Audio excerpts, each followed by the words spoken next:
Hi students, welcome to English Madhyam. तो आपको जैसा पता ही है कि हम लोग एडुकेटिव पैटर्न बेस्ड एक्सरसाइज कर रहे हैं और इसकी एक प्लेलिस्ट भी बनी हुई है। जो लोग नए हैं वो उन प्लेलिस्ट को रेफर कर सकते हैं। ठीक है, तो चलिए स्टार्ट करते हैं। ये हमारा क्लोज टेस्ट है, एक बार आप देख सकते हो किसके ऊपर है ये, फिर हम आगे देखते हैं। ठीक है, a common question people ask me wherever I travel is. कह रहा है कि एक कॉमन क्वेश्चन, एक प्रश्न है जो लोग मुझसे पूछते हैं जब भी मैं कहीं जाता हूँ। How can we improve relationships with family, loved ones, friends, coworkers और नेबर्स। कि कैसे हम अपना जो रिश्ते हैं वो अपनी फैमिली के साथ सुधारें, जो हमारे अपने हैं, प्यार जो जिनसे हम प्यार करते हैं, जो हमारे दोस्त हैं, जो हमारे सहपाठी हैं जिनके साथ हम काम करते हैं, फिर हमारे नेबर्स हैं उनके साथ। If we analyse the core issue behind relationship, कह रहा है कि जो राइटर है वो कह रहा है कि अगर हम रिसर्च करें या एनालाइज करें, ध्यान से देखें कि ये जो जितनी भी प्रॉब्लम्स हैं रिलेशनशिप में, उसके पीछे क्या कोर इशू है, क्या मेन कारण है, वी फाइंड, हम पाएंगे the focus on the inability to handle anger and stay calm. और ये जो आपको मिलेगा तो उसमें क्या है कि लोग अपना गुस्सा और अपने आप को शांत नहीं रख पाते। ज़्यादातर रिलेशनशिप में प्रॉब्लम यही होती है। और इट्स आर ईगो, और या तो फिर हमारा घमंड होता है। Most problem arise when people disagree with dash. और ज़्यादातर समस्याएं तभी पैदा होती हैं जब लोग आपस में डिसएग्री करते हैं, मतलब सहमत नहीं होते। Each one feels he is right, और हर सबको यही लगता है कि वो सही है। एंड अदर इज रॉन्ग, और दूसरा सामने वाला व्यक्ति गलत है। Anger dash, if we are unable to stay calm, अगर हम शांत नहीं रह पाएंगे। वी डैश सेइंग और doing something hurtful to the other, तो हम कुछ ना कुछ या तो ऐसा कुछ कह देंगे या कर देंगे जिससे दूसरों को दुख पहुंचाएगा।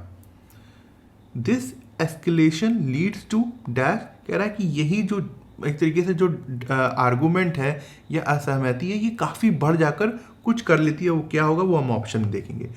सून what began as a disagreement, और जल्द ही जो चीज़ स्टार्ट हुई थी ऐसा असहमति को लेकर कि डिसएग्रीमेंट था, वहाँ पर बिकम्स अ फाइट, वो झगड़े में चेंज हो जाती है। It may even become a long term dash, यहाँ मतलब ये आ रहा है कि कभी मतलब ये जो झगड़ा है छोटा सा, ये बहुत बड़ा भी बन सकता है।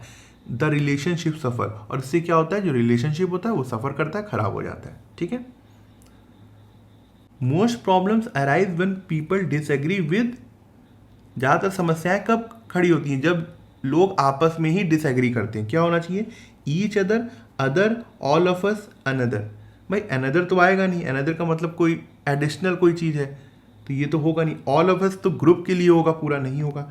अदर का मतलब है कोई दूसरा व्यक्ति, अदर। ईच अदर सही है यहाँ पर कि भाई जो एक दूसरे से क्या कहते हैं डिसएग्री होते हैं, तो यहाँ पे क्या होगा, ईच अदर होगा, ये यहाँ पे प्रोनाउन ईच अदर लगेगा। ठीक है, एंगर क्या होगा, गुस्सा क्या होता है, गेटिंग अप।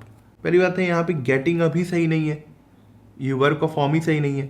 शोर अप का मतलब क्या होता है, शोर अप का मतलब होता है किसी को सपोर्ट देना, मजबूती देना, तो ये भी मतलब नहीं आ रहा है।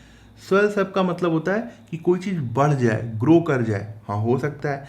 कैचअप का मतलब होता है कि किसी चीज़ को पकड़ लेना, मतलब किसी लेवल पे पहुंच जाना, या किसी आपने कोई चीज़ कैचअप कर ली। आप बहुत कमज़ोर स्टूडेंट थे मगर आपने मेहनत करके कैचअप किया कि आप एक मजबूत स्टूडेंट बन गए, तो ये मीनिंग तो आ नहीं रही है यहाँ पर। स्वेल्स अप सही है कि जो है वो जो गुस्सा है वो बढ़ जाता है, तो यहाँ पे क्या होगा, swells up.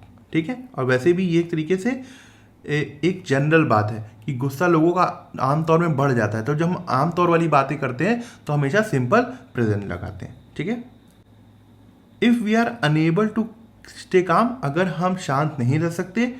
We dash saying और doing something hurtful to the other, कह रहा है कि अगर हम शांत नहीं रहेंगे तो हम अंततः, यही मीनिंग आ रही ना, अंततः हम लोगों को कुछ ऐसा कह देंगे या उनके साथ कर देंगे कि उनको दुख पहुंचेगा।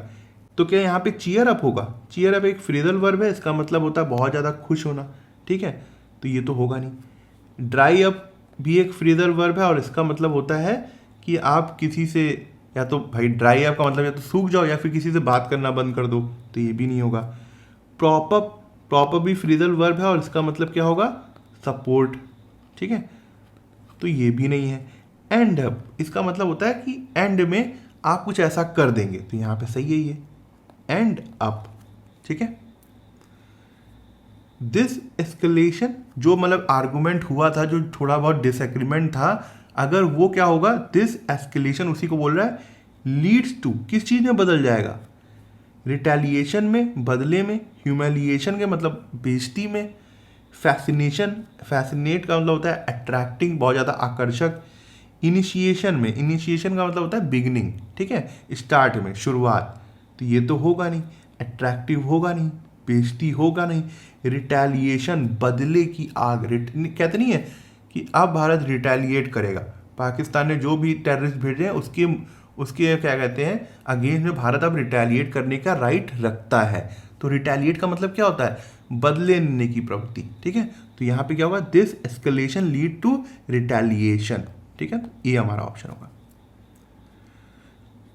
सून what began as an disagreement, और जो डिसएग्रीमेंट था, जो एग्री नहीं कर रहे थे, वो एक फाइट में बदल जाता है। इट में even become a long term क्या, डिप्राइव्ड, डिप्राइव्ड का मतलब होता है किसी चीज़ की कमी होना, ये तो होगा नहीं। सेंसर्ड, सेंसर्ड का मतलब होता है रिस्ट्रिक्टेड, सुना नहीं है कि मूवी जो है वो सेंसर्ड कर दी गई, कुछ पार्ट सेंसर्ड कर दिया गया, क्या हटा दिया गया, रिस्ट्रिक्ट कर दिया गया, रोक दिया गया, तो नहीं होगा। फ्यूड का मतलब क्या होता है कि एक बहुत लंबा झगड़ा, ठीक है, तो ये हो सकता है। हीट का मतलब होता है ध्यान देना, अटेंशन देना, ठीक है, तो ये भी नहीं होगा। तो अब ये याद रखना, हीट बहुत बार पूछा जाता है, ये बहुत बार, तो इसका क्या मतलब होता है, पे अटेंशन, पे अटेंशन, तो यहाँ पे क्या होगा, फ्यूड होगा, ठीक है। चलो भाई 6 क्वेश्चन करो, ये क्या है, पैरालंबल है, ठीक है, पूरा दिमाग लगा करो, इधर साइड भी है, एक सेंटेंस दिया हुआ है, ऑप्शन दिए हुए हैं। अगर बहुत ज़्यादा टफ लगे तो ऑप्शन की मदद से कोशिश करो कि कैसे एलिमिनेट कर सकते हैं हम 3 ऑप्शन को और एक को सही मान सकते हैं, ठीक है, अगर टफ लग रहा है तो। Even as the school principal, management and van driver have been rightly put in the dock, इसका क्या मतलब हुआ कि जो स्कूल प्रिंसिपल है, मैनेजमेंट है, वैन ड्राइवर है, उनके ऊपर ब्लेम डाल दिया गया है। इन द डॉक का मतलब किसी को ब्लेम करना या पनिश करना।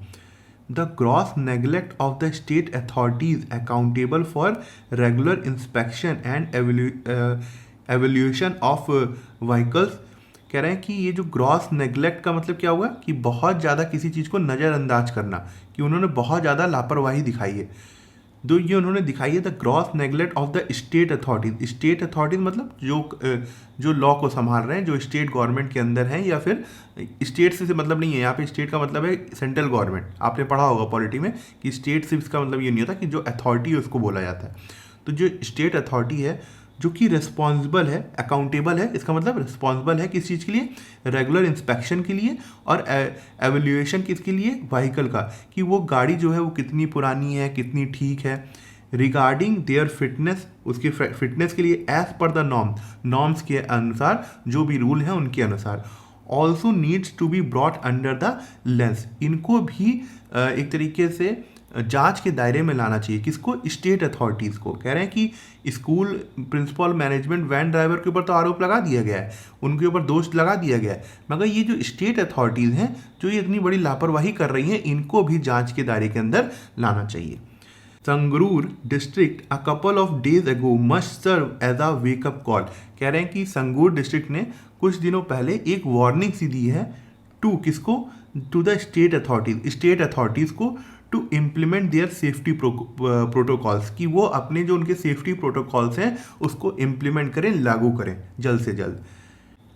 Despite the crack down on school vehicles in the light of tragic crashes happening with alarming regularity, कह रहे हैं कि जो इतने सारे खतरनाक एक्सीडेंट हो रहे हैं लगातार, इसको ध्यान में रखते हुए बहुत सी जो स्कूल की जो व्हीकल्स हैं उनके ऊपर क्रैक डाउन किया गया, एक तरीके से उनको रोका गया या बैन किया गया है।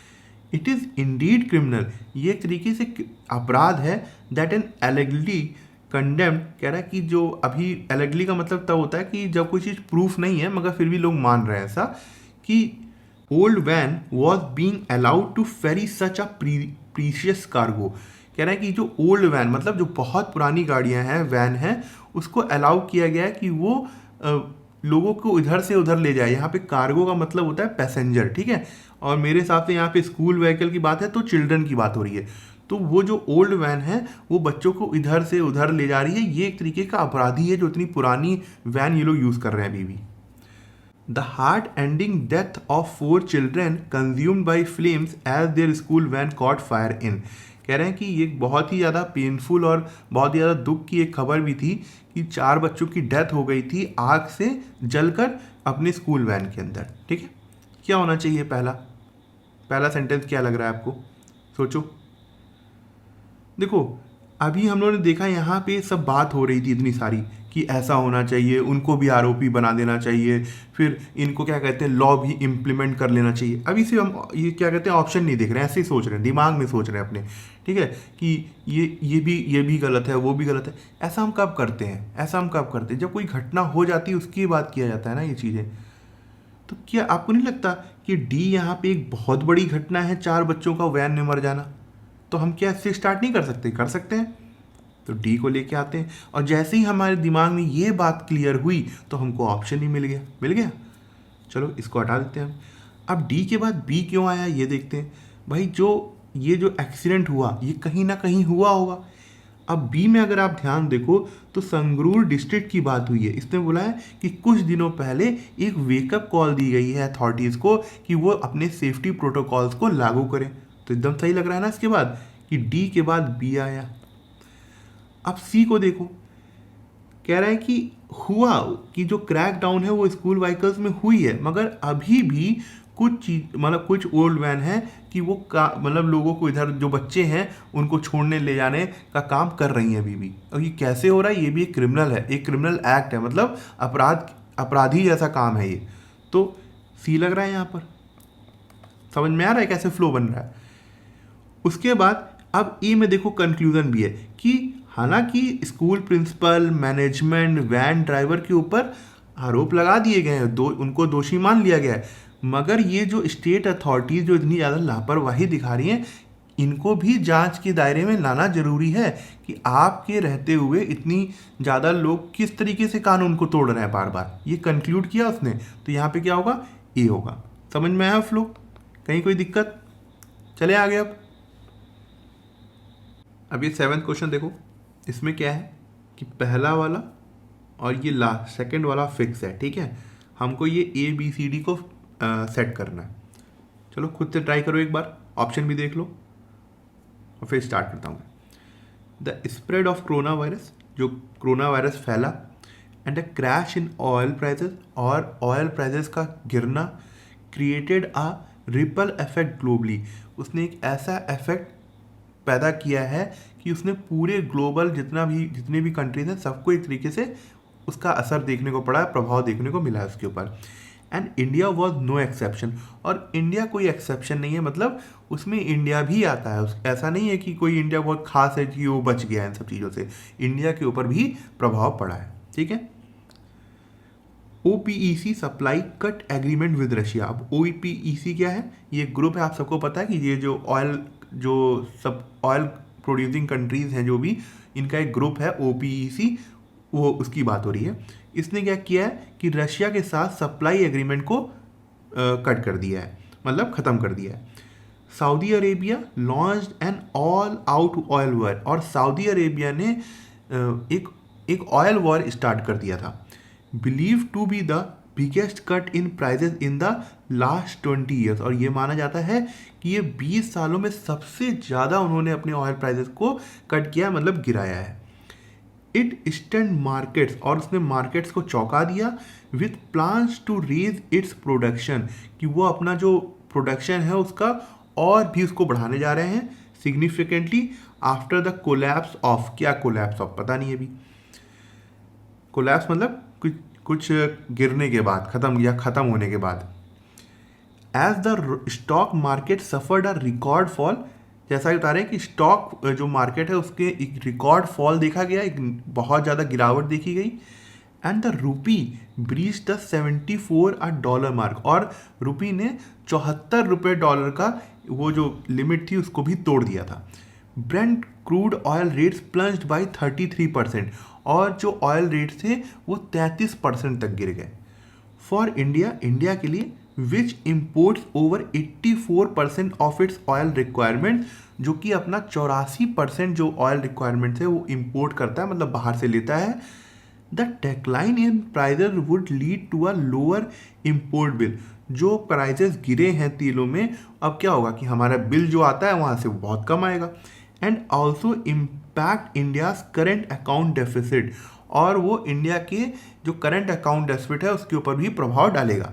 करंट अकाउंट डेफिसिट क्या होता है? The difference between inflow and outflow of foreign currency, मतलब आप बाहर कितना पैसा भेज रहे हो, कितना आ रहा है, उसके बीच का जो डेफिसिट डिफरेंस होता है उसी को बोलते हैं करंट अकाउंट डेफिसिट। ठीक है, समझ में आया? ऑयल प्राइजेस के बारे में बात हो रही है ज़्यादातर। पहला तो फिक्स है, क्या किया जाए? India was no exception. India की बात हुई, कोरोना वायरस आया, क्रैश इन ऑयल हुआ। कोरोना वायरस की इतनी बात नहीं हुई जितनी कि क्रैश इन ऑयल हुआ, कि जो ऑयल गिरा। उसके बाद बोल रहा है कि इंडिया कोई एक्सेप्शन नहीं है। इसका मतलब क्या है कि अब इसके बाद हमें क्या बताना चाहिए कि भाई इंडिया के ऊपर क्या प्रभाव पड़ा, क्या प्रभाव पड़ा, कौन सा सेंटेंस बता रहा है? ध्यान से देखो डी को। As the stock market suffered a record fall, जो स्टॉक मार्केट थी वो रिकॉर्ड स्तर पे गिर गई। The rupee breach the 74 a dollar mark. समझ में आया यहाँ पे?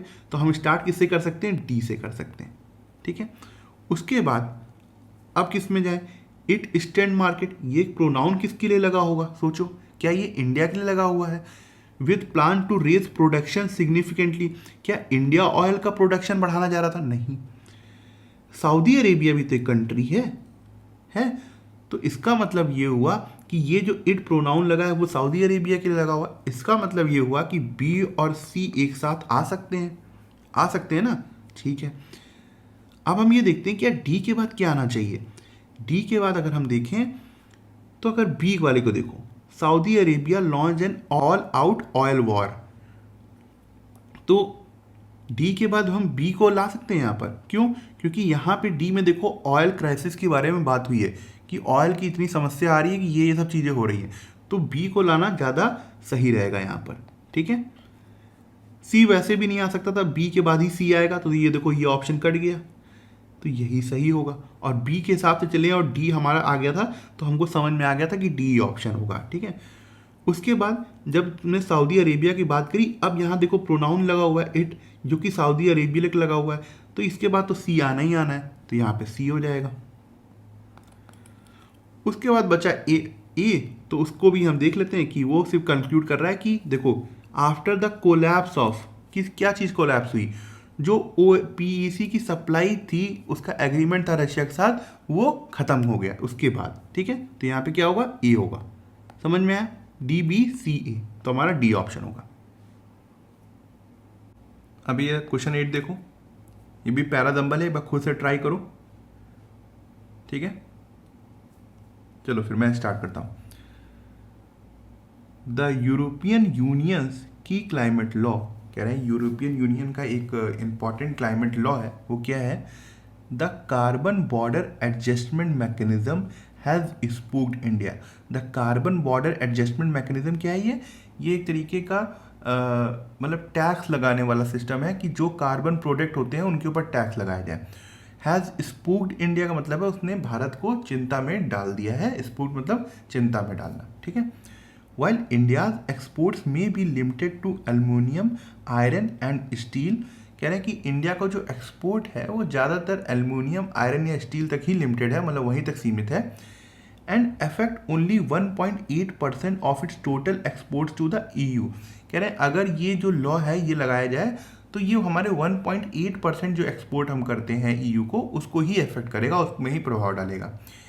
इंडिया हैज़ रिपोर्टेडली डिक्राइड CBAM, और इंडिया ने डिक्राइड का मतलब पब्लिकली किसी को क्रिटिसाइज करना। ठीक है, इंडिया ने पब्लिकली इनको क्रिटिसाइज किया है, एक तरीके से इनकी आलोचना की है कि ये जो CBAM लॉ है एज बीइंग प्रोटेक्शनिस्ट, ये उनके लिए बनाया गया है कि जो कंट्री अपने लोगों को एक तरीके से अपने एक्सपोर्ट इंपोर्ट को बचा रही है, मतलब अपने बिजनेस को बचाना चाह रही है, इसलिए वो ये लॉ लेके आ गई है।